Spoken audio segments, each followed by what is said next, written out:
Now, I would request Dr. Amit Mitra, Honorable Principal Chief Advisor to the Honorable Chief Minister of Government of West Bengal and Finance Department, Government of West Bengal, and we all are eager to listen to him. What should be the vision for the business to make it really integrated with the goals of sustainability? Sir. Thank you. Thank you very much. Can I be heard? Okay. First, my apologies to both my friend Higuchi-san and the very honored Ambassador Puri that I may have to leave at some point because you are late by about 45 minutes. So that's understandable. There must have been very a nice discussion for that to have continued.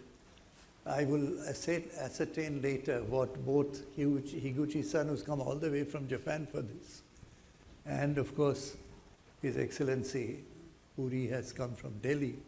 What they would have said, I will make sure that I hear about it. I think, first of all, former President Ray, you've already begun the discussion. Director General, and I don't know where he is, but yes, he'll quietly hide somewhere. And his tremendous team, congratulations. Ambassador Puri, whom we have known for many, many years, very distinguished diplomat.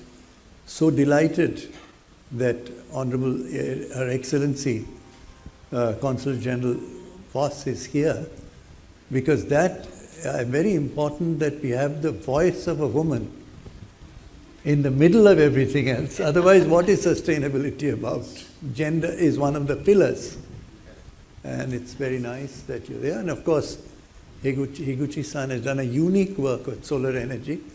I inaugurated his unit, 7, 8 years ago, in Shingur, of all places. I'm sure you'll hear from him. Let me start by saying I'll say a few words on the global scene. Then I will say a few words on the Indian scene. But my focus will have to be, as per my responsibility in this government, on what are we doing in West Bengal. So integrating these three kinds of visions is a short attempt that I will do. I want to make sure that I'm not too out of time. First of all, climate change has caused global damage. This is according to UN Environment Program, $2.8 trillion US dollars between 2000 and 2019. 2.8 trillion US dollars. That's why this very important summit. Let me go to the second point on the global. Positive side of it is some estimates suggest that 36% of global assets are now invested with some kind of sustainability and ESG, environment, social and government. That's very encouraging, and I'm sure Germany is a leader in that. I think it's important for me to also point out that the people who are making the difference is Gen Z, Generation Z, and millennials. How do I know that? There's data to show that half of them are investing between 21 to 50% of the portfolio in sustainable options.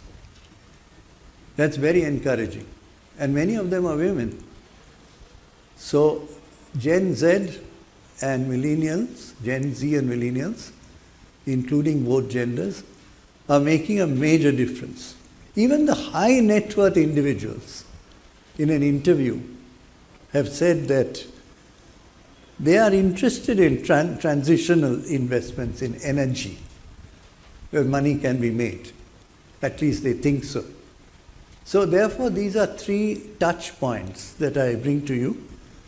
And greenwashing has become more and more difficult because of the regulatory disclosures that you need to do. Earlier, big companies would do greenwashing, pretend that they are doing this, but in fact they won't. Let me now turn to India. Why should India be so worried on climate issues? Well, Climate Risk Index 2025 says India among the countries most affected by recurring extreme events. I did not know that. Climate Risk Index. India experienced extreme weather event on 322 days out of 366 days. Did you know that? At least I didn't. Very revealing. 88% of the time we are being affected by extreme weather. Now, World Economic Forum, which must have been talked about in earlier sessions, says inequality is a critical risk factor. Unfortunately, we are doing very poorly on that count over the last maybe 7-8 years. By 2020-23, top 1%, of course you know already about 40% wealth, but you may not have known that 22.6% of national income is captured by 1% in India. And bottom 50% hold only 6% of the total wealth. And this is part of the SDG goal of equality, of better income distribution. Unfortunately, this 1% holding 22.6% of national income is the highest in Indian history. Many medias, of course, played it up saying that, in the imperial time also, the colonial time also, it wasn't that bad. So we need to look at this, I'm saying it constructively. We need to look at this amazing income inequality that we are seeing in India. Let me go to the next issue on India. ILO says that 2025, 262 million people, 1 to 4 young people, 15 to 24, are NEEP, N-E-E-P. What is NEEP? Not in education, not in employment, and not in training. I think all governments, particularly Government of India, needs to take note that ILO is saying that 262 million people, I'm sure you have heard many other data, not in education, not in employment, not in training. That's why this summit is so important. To push these agendas among business and those who are at the policy domain. I'm sure Ambassador Puri is aware of all of this that I'm talking about. Let me come to West Bengal, because I want to be as brief as possible. Now, let me give an example and then give you the hard data. This example you may not know. Government of West Bengal dug 800 kilometers of creeks. These are little rivulets which do not go to the salt-based rivers or the ocean. What is amazing is that we were able to dig creeks excavation of 800 kilometers. Nobody knows this. And what was the result? They don't flow into tidal rivers and sea. The rainwater fills up these rivers, 800 kilometers long. Solar pumps irrigate the sweet water. These are all part of the climate issues. And most interestingly, Bengalis love a product called Golda Chingri. Golda chingri only grows in sweet water. Now, who does the Golda chingri taking advantage of the sweet water? The SHGs, self-help group of women. I'm touching on these things where they all integrate in this example. Now, SHG women produce Golda chingri in this sweet water that provides both livelihood and gender engagement. Then we planted mangroves along these 800 kilometers of creeks. You know what that does? The leaves fall into the sweet water and that becomes feed for the Golda chingri. You see circular economy we talk about? Here is a case in point. Finally comes the last part. How do you scale it up? That's where businesses have entered. They're working with SHGs, the women, and scaling up Golda chingri production. 800 kilometers is not small. And today, the export of shrimps from West Bengal is 500 million US dollars. To Germany, yes. There you are. You will find Golda chingri on the plate of a German lady in Berlin. That's wonderful. So what I'll conclude from this simple example is all elements of sustainability, gender, and you know the aquifers are getting saved. Groundwater which used to be pumped up, you don't need it anymore. You have surface water which is sweet. So if you sit and think about this, you will find that it touches every aspect of sustainability that we are talking about. So let me go back to some hard data, because you like hard data. Some of you at least would want hard data. So what else is the government doing? How many green fuel vehicles, very important for climate change, are registered in West Bengal? Would anybody know? Probably not. I didn't know because I investigated before coming to the conference. 262,620 green vehicles in West Bengal already. That's why you see those green plates so often. Very important for climate change. Charging centers, 805 charging centers, aside from the 84 charging centers in bus terminuses. Then we go to the next element, solar as a source of energy transition. We are now 3,763 megawatts.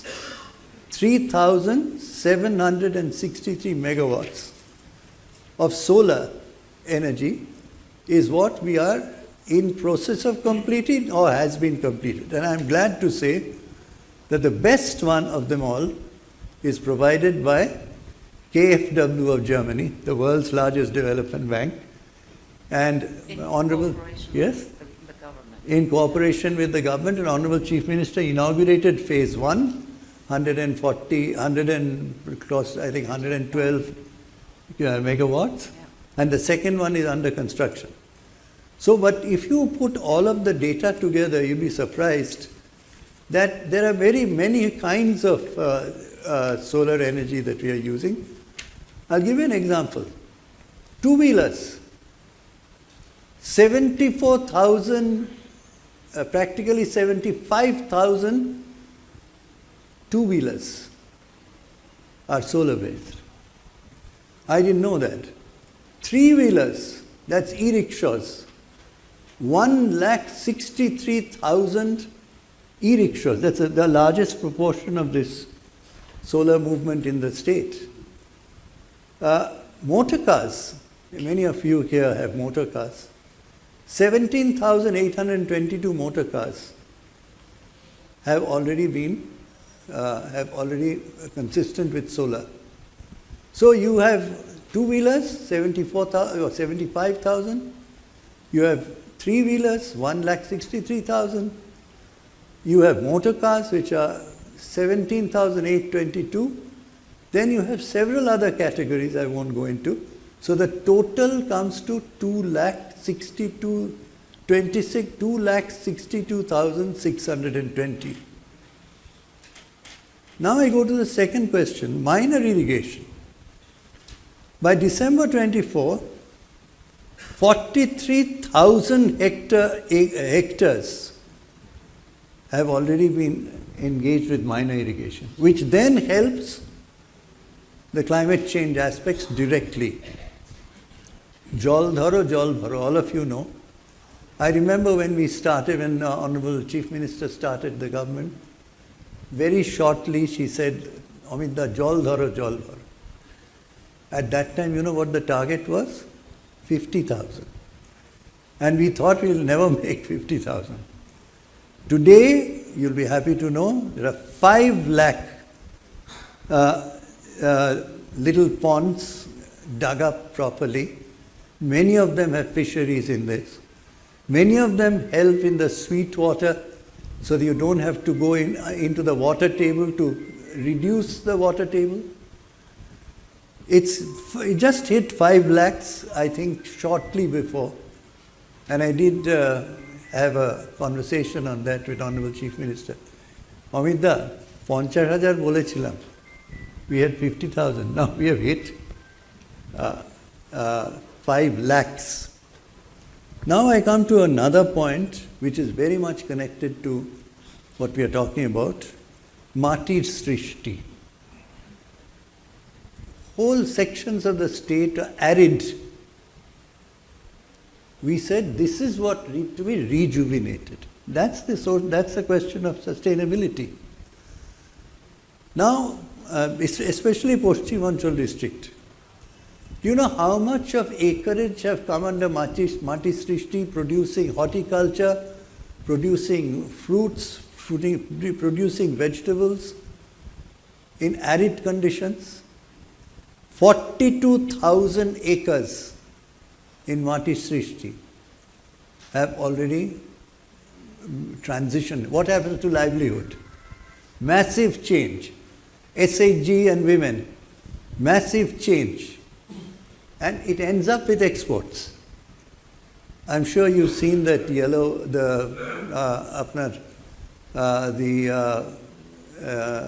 turmeric that is grown in this area, the ada that is grown in this area, ginger.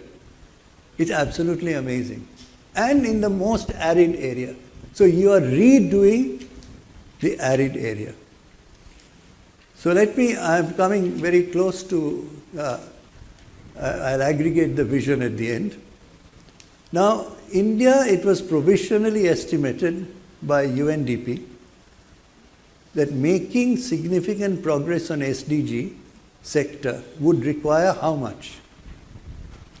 Additional annual spending of 6.2% of GDP by 2030. Again, that's a challenge that you talked about. 6.2% of GDP will have to be spent, additional annual spend, in order for us to get where we are targeting. So let me back off and ask myself few more quick things. Forest cover. Huge increase. 2,688 square kilometers of forest cover. Didn't exist before, it was 14,000.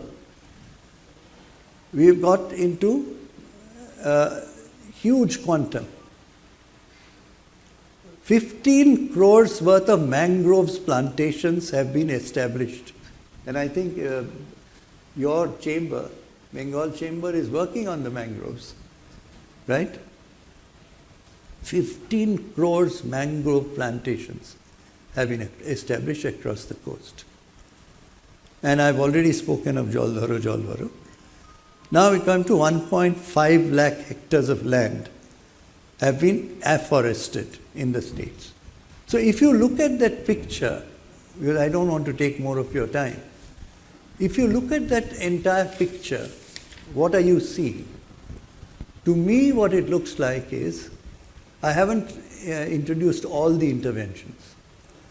There is a systematic, carefully planned, organized policy of the state to engage different parts of society. Because Mati Srishti are tribal people. Many of them women who are engaged. Sundarban, I gave you the example of Golda Chingri. That's another area. So part by part, and Jaldharo all over the state. Solar energy as vehicle, EVs, is an amazing transition. You may not have known those numbers. I do see green plates, but I didn't know how many they are registered. This number is from the vehicle registration office that I gave you. So on the whole, I would say that it is a tough call, because right at the beginning I said where India was. But West Bengal, under Mamata Banerjee's leadership, who sees this as a very important prerogative, is systematically working in different elements of this value chain. What is the challenge for businesses?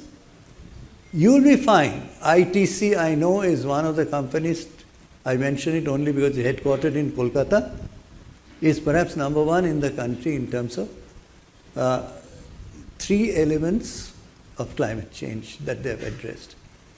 But you know where the challenge is? What about the downstream supply chain entities? When you make a car, when you make a product, 200, 300 MSMEs. We have 90 lakh MSMEs in West Bengal. All those MSMEs will have to be brought under the sustainable umbrella. Germany is 90% of German companies are MSMEs. In Japan, what is it, Higuchi said? 95%. 95%. So Japan has 95% MSMEs. You have perhaps 90% plus. Maybe a little more. We have 90 lakh MSMEs, the second largest in the country. My question is, to this conference, how would the businesses respond? Not only to yourself as a major company or a middle level company, but all those little people who supply different components that produce your product. How would you do that? So I would suggest to Bengal Chamber, take up the value chain sustainability movement. I remember when I went many years ago to Ludhiana to look at the bicycle factory of Hero. They only had a bicycle factory. It was a just-in-time factory. There was nowhere else. I asked Sunil Munjal, how many components do you have in this bicycle? He said maybe total could be 800, 900 components, just in a bicycle. Chota things are there. And they all come, it is put together and sent off. Now, those people, you know what an automobile, how many components it has? 3,000. Now, what happens to those 3,000 people? So the challenge is not only the medium and large companies. The challenge is, how do we get the entire value chain, part by part, stage by stage, while the government is doing this amazing work with you, with SHGs and businesses of all sorts. Are you looking at the value chain? So my conclusion is, Bengal, BCC and I may look at, since you have MSME membership, how do you get this entire value chain? Now I may ask Your Excellency, Ms. Bass, how do you do it in Germany? I don't know. How do you do it in Japan? I don't know. Maybe those could be the learnings. We have two very important people from the two countries. His Excellency has been ambassador to several countries, of developing countries. I will ask Mr. Honorable Excellency Puri to give inputs on this. So let's put our heads together to Japan, Germany, and you've been ambassador to how many countries, sir? Many. Let's put our heads together and ask ourselves, can we bring those MSMEs into this supply chain? I would therefore close by saying, yes, there's a long way to go. But the path is clear as to how we should go. Thank you very much. No. Very important one. Yeah. you. Thank you.